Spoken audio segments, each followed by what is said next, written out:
ফুলের মতন দেখবেন যে সাজাইয়া গুছাই উঠেছেন, কিন্তু আপনার বাতি লিবাইতে সময় লাগবে না।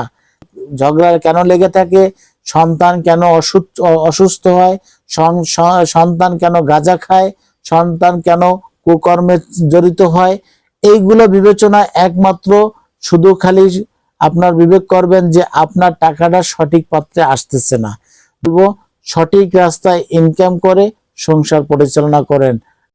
প্রিয় দর্শক, আসসালামু আলাইকুম ওয়া রাহমাতুল্লাহি ওয়া বারাকাতুহু। আপনারা যে যেখান থেকে আমার এই ভিডিও দেখতেছেন বা আপনারা দেখবেন, অবশ্যই সবাইকে আন্তরিক সালাম এবং সংগ্রামী অভিনন্দন। আপনারা যেখান থেকে ভিডিওটা দেখছেন, আমি আপনাদেরকে কৃতজ্ঞতা জ্ঞাপন করছি। আমার ভিডিও আপনারা দেখেন, তার জন্য আমি খুব কৃতজ্ঞতা অবলম্বন করছি।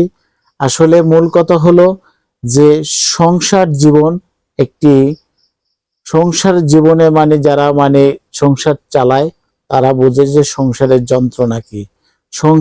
পুরুষে সংসার চালাবে, মহিলারা সংসারের কাজবাজ করবে, এটাই হলো বাস্তবতা।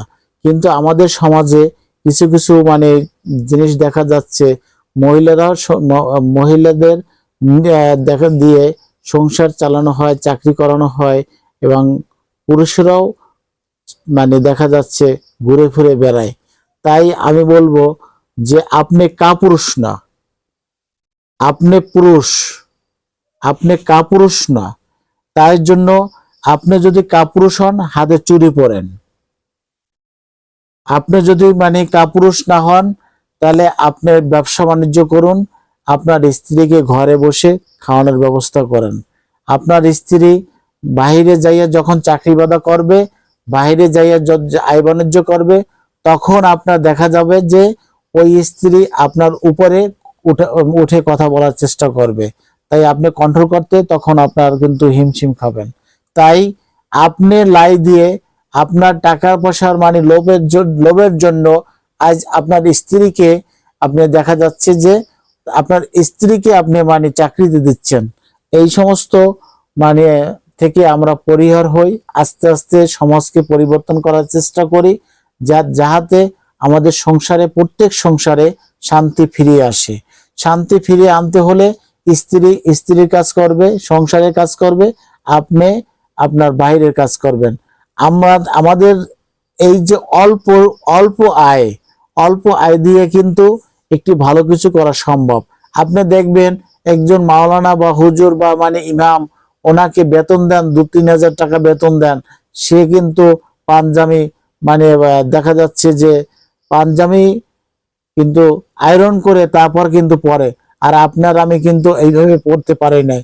আপনি যতই ভালো থাকেন, তারা কিন্তু ভালো আছে।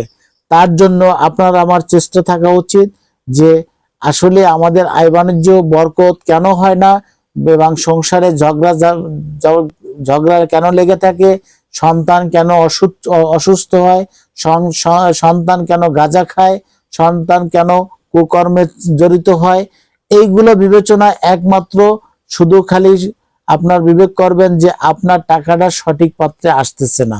যদি সঠিক মতন টাকাটা আপনি ইনকাম করতে পারতেন, তাহলে সঠিক মতন যদি টাকাটা আপনার আসতো, তাহলে আপনার এই ঝামেলাটা সংসারে হতো না। তাই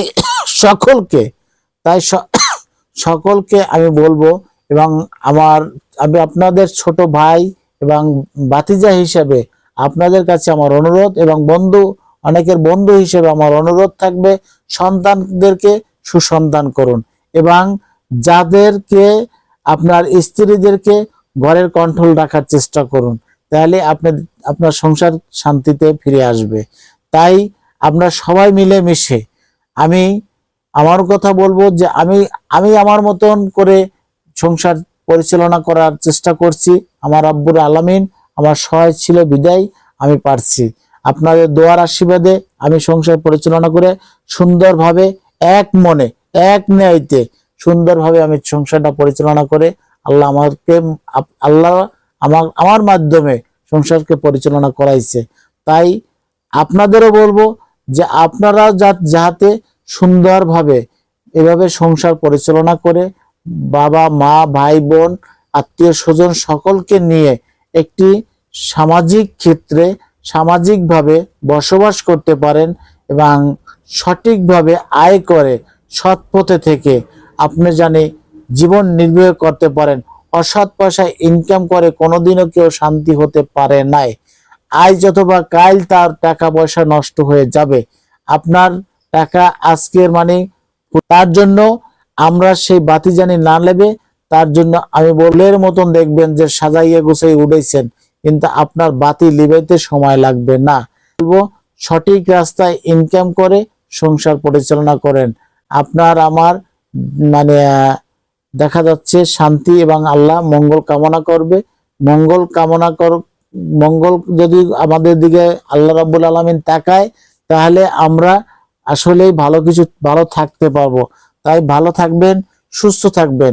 আমার এই কথাবার্তায় কেউ মনে ব্যথা নেবেন না, এবং যদি ভালো লেগে থাকে, শিক্ষণীয় কোনো বিষয় এই ভিতরে যদি থেকে থাকে, তাহলে অবশ্যই আমার এই চ্যানেলটি আপনারা শেয়ার করে এবং কমেন্ট করে এবং ফলো দিয়ে বা সাবস্ক্রাইবার করে আমাদের পাশে থাকবেন। এই বলে আমি আজকের ভিডিও বিদায় নিলাম। আল্লাহ হাফেজ। সবাই ভালো থাকবেন, সুস্থ থাকবেন। ধন্যবাদ সবাইকে।